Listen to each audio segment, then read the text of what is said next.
ಹೇಳಿ ರಾಕ್ಷಸ ವೀರರೇ, ನನ್ನನ್ನು ಏಕೆ ಎಚ್ಚರಿಸಿದಿರಿ? ನಮ್ಮ ರಾಜ ಲಂಕೇಶ್ವರನು ಕುಶಲವಾಗಿರುವುದಲ್ಲವೇ? ನಮ್ಮ ಲಂಕೆಗೆ ಯಾವ ಆಪತ್ತು ಬಂದಿಲ್ಲ ತಾನೆ? ಯಾವ ಕಾರಣಕ್ಕಾಗಿ ನನ್ನನ್ನು ಅಕಾಲದಲ್ಲಿ ಎಚ್ಚರಿಸಿದಿರಿ? ಹೇಳಿ, ಬೇಗ ಹೇಳಿ ರಾಕ್ಷಸ ವೀರರೇ. ಮಹಾವೀರ, ಲಂಕಾಧೀಶ್ವರನಾದ ನಿನ್ನ ಅಗ್ರಜ ರಾವಣನಿಗೆ ಭಯ ಪ್ರಾಪ್ತವಾಗಿರುವುದರಿಂದ ನಿನ್ನನ್ನು ಎಚ್ಚರಿಸಬೇಕಾಗಿ ಬಂತು. ಏನು? ರಾವಣನಿಗೆ ಭಯವೇ? ನನ್ನಂತ ವೀರ ಸೋದರನಿರಬೇಕಾದರೆ ನನ್ನ ಅಗ್ರಜನಿಗೆ ಭಯವೇ? ಅವನ ಭಯವನ್ನು ನಾನು ಬುಡ ಸಮೇತ ಕಿತ್ತು ಬಿಸಾಕುತ್ತೇನೆ. ಅವನ ಭಯಕ್ಕೆ ಕಾರಣನಾದವನು ದೇವೇಂದ್ರನಾದರೂ ಸರಿ, ಅವನನ್ನು ಸೀಳಿ ಹಾಕುತ್ತೇನೆ. ತೆಗೆಸುವ ಅಗ್ನಿದೇವನಾದರೂ ಸರಿ, ಅವನನ್ನು ಶೀತಲಗೊಳಿಸುತ್ತೇನೆ. ಯಾವ ಕಾರಣಕ್ಕಾಗಿ ನಮ್ಮ ಲಂಕೆಗೆ ಆಪತ್ತು ಬಂದಿದೆ? ಹೇಳಿ ರಾಕ್ಷಸ ವೀರರೇ, ಹೇಳಿ. ಮಹಾವೀರ, ದೇವತೆಗಳಿಂದಂತೂ ನಮಗೆ ಅಪಾಯ ಸಂಭವಿಸಿಲ್ಲ. ಈಗ ನಮಗೆ ಭಯ ಉಂಟಾಗಿರುವುದು ನರವಾನರರಿಂದ. ಏನು? ನರವಾನರರಿಂದ ಭಯವೇ? ದೇವತೆಗಳನ್ನೇ ಅಡಗಿಸಿದ ಈ ದಾನವರಿಗೆ ನರವಾನರರಿಂದ ಭಯವೇ? ಹೌದು ಪ್ರಭು, ಅದು ಸತ್ಯ. ಮಾನವ ವೀರರು ವಾನರ ಸೇನೆಯೊಂದಿಗೆ ಲಂಕೆಯನ್ನು ಮುತ್ತಿದ್ದಾರೆ. ಹೌದು ಪ್ರಭು, ದೇವತೆಗಳಿಂದಾಗಲಿ ದಾನವರಿಂದಾಗಲಿ ಹಿಂದೆಂದೂ ನಮಗೆ ಇಂಥ ಆಪತ್ತು ಬಂದಿರಲಿಲ್ಲ. ಕೆಲವು ದಿನಗಳ ಹಿಂದೆ ಬಂದ ವಾನರನೊಬ್ಬ ಇಡೀ ಲಂಕೆಯನ್ನು ಸುಟ್ಟು ದಾಂಧಲೆ ಮಾಡಿ ಹೋದ. ಈಗ ಅಪಾರ ಸಂಖ್ಯೆಯ ವಾನರ ಸೇನೆಯೇ ಬಂದಿದೆ. ಜೊತೆಗೆ ಆ ಮಾನವ ವೀರರ ಶಕ್ತಿ ಪ್ರದರ್ಶನದಿಂದ ಇಡೀ ಲಂಕೆಯೇ ಭಯದ ನೆರಳಿನಲ್ಲಿದೆ. ಕುಂಭಕರ್ಣ ಈಗ ಎದ್ದಿದ್ದಾನೆ.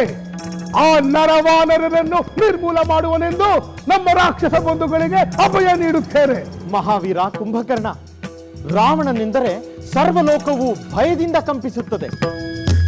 ಹಾಗಿರುವಾಗ ಅಜೇಯನಾದ ಮಹಾಪರಾಕ್ರಮಿಯಾದ ಲಂಕೇಶ್ವರನನ್ನು ಒಬ್ಬ ವಾನರ ನಿಸತ್ವಗೊಳಿಸಿ ಪರಾಜಯಗೊಳಿಸುವುದೆಂದರೆ? ರಾಕ್ಷಸ ವೀರರೇ, ಇನ್ನು ನಿಮ್ಮ ಚಿಂತೆಯನ್ನು ಬಿಡಿ, ನಿಮ್ಮ ಭಯವನ್ನು ಮರೆತು ಬಿಡಿ. ನಾನು ಈಗಲೇ ರಣಾಂಗಣಕ್ಕೆ ಹೋಗುತ್ತೇನೆ. ಕೇವಲ ಒಂದೇ ಒಂದು ದಿನದಲ್ಲಿ ಆ ನರವಾನರರನ್ನು ಧ್ವಂಸ ಮಾಡಿ ಈ ಲಂಕೆಯನ್ನು ಅವರ ರಕ್ತದಿಂದ ನೆನೆಸಿ ಬಿಡುತ್ತೇನೆ. ಮಹಾವೀರ, ಆ ಭರವಸೆಯಿಂದಲೇ ರಾವಣ ಪ್ರಭುಗಳು ನಿನ್ನನ್ನು ಎಚ್ಚರಗೊಳಿಸಲು ಆದೇಶ ನೀಡಿದರು. ಆದರೆ ಅದಕ್ಕೂ ಮೊದಲು ನೀನು ರಾವಣೇಶ್ವರನನ್ನು ಕಂಡು ಪರ್ಯಾಲೋಚಿಸಿ ಆನಂತರ ಶತ್ರು ಸಂಹಾರ ಮಾಡಲು ಯುದ್ಧ ಭೂಮಿಗೆ ತೆರಳುವುದು ಉಚಿತ. ಸರಿ, ಹಾಗಾದರೆ ನಾನು ಮೊದಲು ಹೋಗಿ ನನ್ನ ಅಗ್ರಜನನ್ನು ಕಾಣುತ್ತೇನೆ. ಆನಂತರ ರಣಾಂಗಣಕ್ಕೆ ಹೋಗುತ್ತೇನೆ. ಸರಿ, ನೀವುಗಳು ಇನ್ನು ಹೊರಡಿ.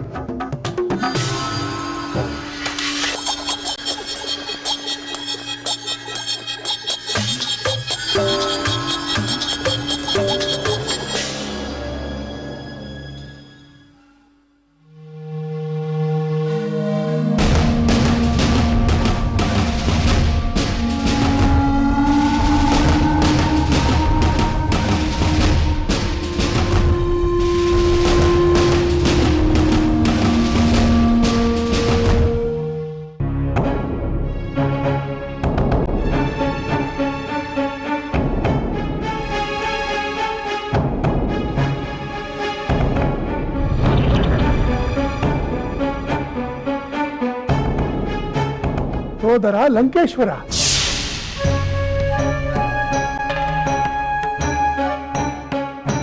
ಕುಂಭಕರ್ಣ, ಪ್ರಿಯ ಸೋದರ, ನಿನ್ನನ್ನು ಕಂಡು ನನಗೆ ಅತೀವ ಆನಂದ ಉಂಟಾಗಿದೆ. ನೀನು ಎಚ್ಚರಗೊಳ್ಳದಿದ್ದರೆ ಏನು ಗತಿ ಎಂಬ ಭೀತಿ ನನ್ನನ್ನು ಆವರಿಸಿತ್ತು. ಅಗ್ರಜ, ಈ ರೀತಿ ನನ್ನನ್ನು ಬಲವಂತವಾಗಿ ಅಕಾಲದಲ್ಲಿ ಎಬ್ಬಿಸಲು ಕಾರಣವೇನು? ಯಾವ ಭಯ ನಿನ್ನನ್ನು ಕಾಡುತ್ತಿದೆ? ಯಾವ ವಿಪತ್ತು ನಿನಗೆ ಒದಗಿದೆ? ನಿನ್ನ ಶತ್ರುಗಳನ್ನು ಪ್ರೇತವಾಗಿಸಲು ಬಂದಿದ್ದೇನೆ. ಹೇಳು ಸೋದರ, ಹೇಳು. ಮಹಾಬಲ, ನನಗೆ ಭಯ ಪ್ರಾಪ್ತವಾಗಿರುವುದು ದೇವದಾನವರಿಂದಲ್ಲ, ನರವಾನರರಿಂದ. ದಶರಥ ಪುತ್ರನಾದ ರಾಮನು ಸುಗ್ರೀವ ಸಹಿತನಾಗಿ ಅಪಾರ ವಾನರ ಸೈನ್ಯದೊಂದಿಗೆ ಲಂಕೆಗೆ ಬಂದಿದ್ದಾನೆ. ಸಹೋದರ ರಾವಣೇಶ್ವರ, ಆ ರಾಮನ ವಿಚಾರವನ್ನು ನಾನು ಮಲಗುವ ಮೊದಲೇ ಕೇಳಿದ್ದು ನೆನಪಾಗುತ್ತಿದೆ. ಹೌದು ಕುಂಭಕರ್ಣ, ನೀನು ಕೇಳಿದ್ದೆ. ಹಾಗಾದರೆ ಆ ವಿಷಯಗಳನ್ನೆಲ್ಲ ಇನ್ನೊಮ್ಮೆ ವಿಶದವಾಗಿ ಹೇಳು.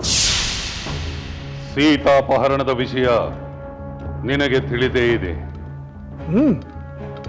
ತಿಳಿದಿದೆ. ಅದು ಸರಿಯಲ್ಲ. ಅವಳನ್ನು ಅವಳ ಪತಿಗೆ ಒಪ್ಪಿಸುವುದೇ ನಿನಗೆ ಕ್ಷೇಮವೆಂದು ನಾನು ಅಂದೇ ನುಡಿದಿದ್ದೆ. ಅದು ಸಾಧ್ಯವಿಲ್ಲವೆಂದು ನಾನು ಅಂದೇ ತಿಳಿಸಿದ್ದೇನಲ್ಲ. ರಾಜನಾಗಿ ನೀನು ತಪ್ಪು ಹಾದಿ ಹಿಡಿದರು, ಸೋದರನಾಗಿ ನಾನು ನಿನಗೆ ಬೆಂಬಲಿಸಲೇಬೇಕು. ಪುರುಷೋತ್ತಮನಿಗೆಂಥ ಶೋಕವು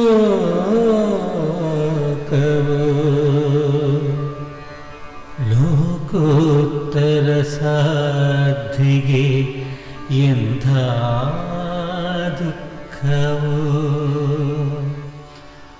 ಪುರುಷೋತ್ತಮನಿಗೆಂಥ ಶೋಕವು ಲೋಕೋತ್ತರ ಸಾಧ್ವಿಗೆ ಎಂಥ ದುಃಖವು. ಪರಮ ಪುರುಷನ ಪರಮ ಮಂಗಳೆಯ ವಿರಹದ ವಿಯೋಗದ ವಿಪರೀತ ಕ್ಷಣವು. ಪರಮ ಪುರುಷನ ಪರಮ ಮಂಗಳೆಯ ವಿರಹದ ವಿಯೋಗದ ವಿಪರೀತ ಕ್ಷಣವು. ಪುರುಷೋತ್ತಮನಿಗೆಂಥ ಶೋಕವು.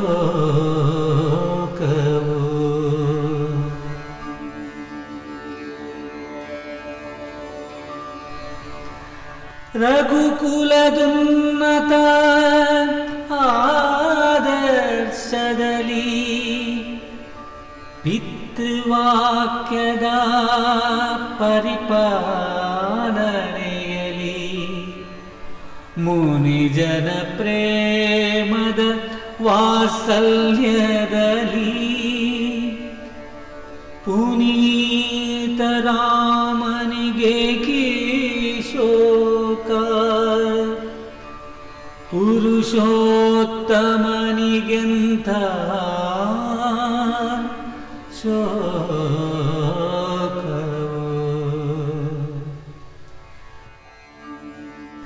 ಜನಕನ ಭಾಗ್ಯಕ್ಕೆ ಭುವಿಯಲ್ಲಿ ದೊರೆತಿಹ ಸಕಲ ಸೌಭಾಗ್ಯದಿ ನಲಿಯುತ್ತಾ ಬೆಳೆದಿಹ ಶಿವಧನು ಮುರಿದ ರಾಮನ ವರಿಸಿದ ಪರಮ ಸಾಧ್ವಿಗೆ ಕೀಶೋಕ.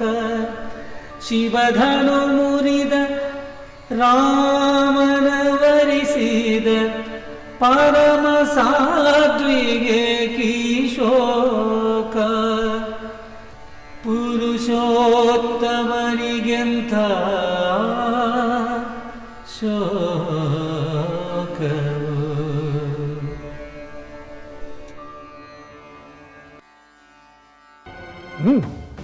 ಮುಂದೆ ಹೇಳು.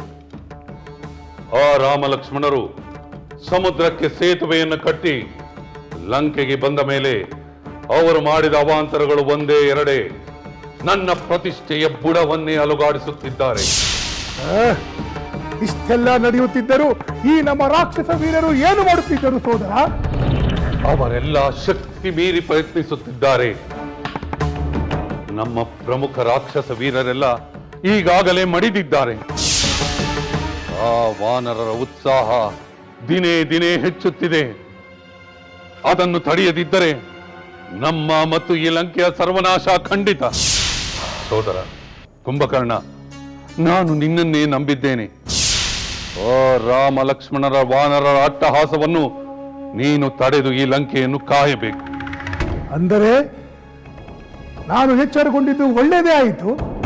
ಇಲ್ಲದಿದ್ದರೆ ಲಂಕೆಯು ಶಂಕೆ ಇಲ್ಲದೆ ಧೂಳಿಪಟವಾಗಿ ಬಿಡುತ್ತಿತ್ತು. ಕುಂಭಕರ್ಣ, ಈಗ ನೀನೇ ನಮಗೆ ರಕ್ಷಾ ಕವಚ. ರಾಕ್ಷಸ ಬಲ ದಿನೇ ದಿನೇ ಕ್ಷಯಿಸುತ್ತಿದೆ. ಎಲ್ಲೆಲ್ಲಿ ನೋಡಿದರೂ ನನ್ನ ಕಣ್ಣಿಗೆ ಬರೀ ವೃದ್ಧರು ಬಾಲಕರು ಮಾತ್ರ ಕಾಣುತ್ತಿದ್ದಾರೆ. ಸದೃಢರಾದವರೆಲ್ಲ ಯುದ್ಧಾಗ್ನಿಯಲ್ಲಿ ಸುಟ್ಟು ಭಸ್ಮವಾಗುತ್ತಿದ್ದಾರೆ. ಸೋದರ, ನೀನು ನನಗೆ ಅತ್ಯಂತ ಪ್ರಿಯನಾದವನು.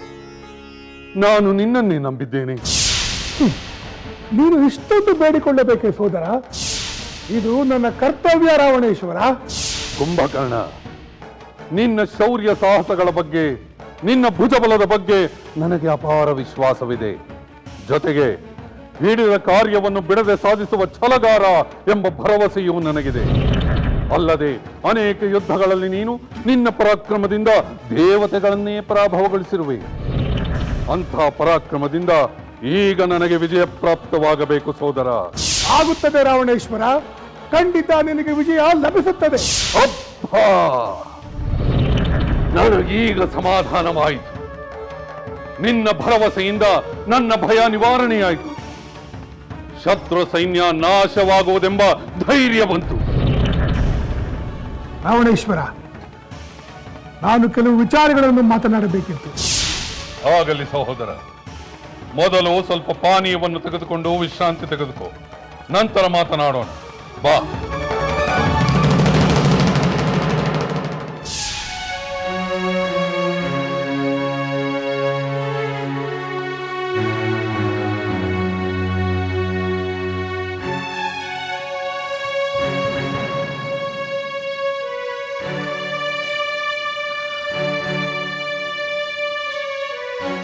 ಮಂಡೋದರಿ,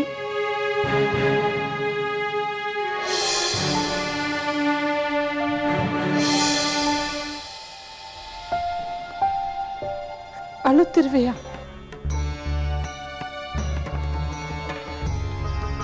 ಅಳುವುದಲ್ಲದೆ ನನ್ನ ಪಾಲಿಗಿನ್ನೇನು ಉಳಿದಿದೆ ಸುರಮೆ?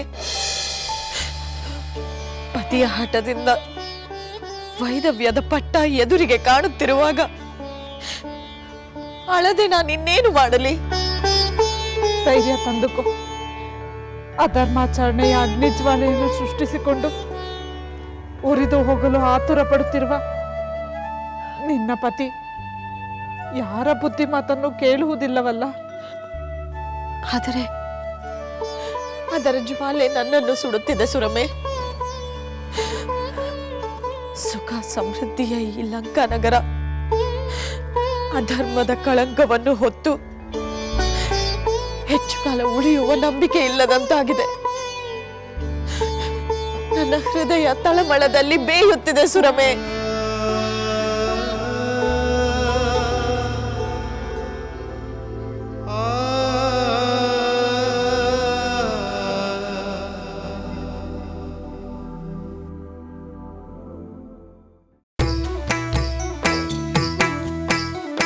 ಲಂಕೆಯಲ್ಲಿನ ದುರುಳ ದರ್ಪವು ಸೀತೆ ಸಹನೆಗೆ ಸೋತಿತು.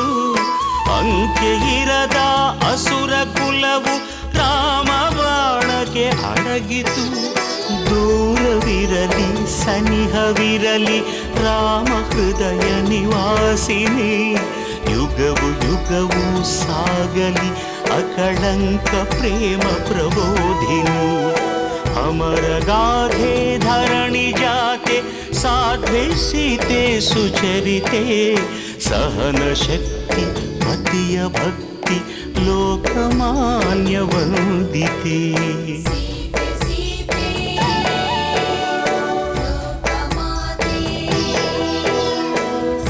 ರಾಮ ಹೃದಯ ನಿವಾಸಿನಿ ಅಕಳಂಕ ಪ್ರೇಮ ಪ್ರಬೋಧಿನಿ. ಸೀತೆ ಮಾತೆ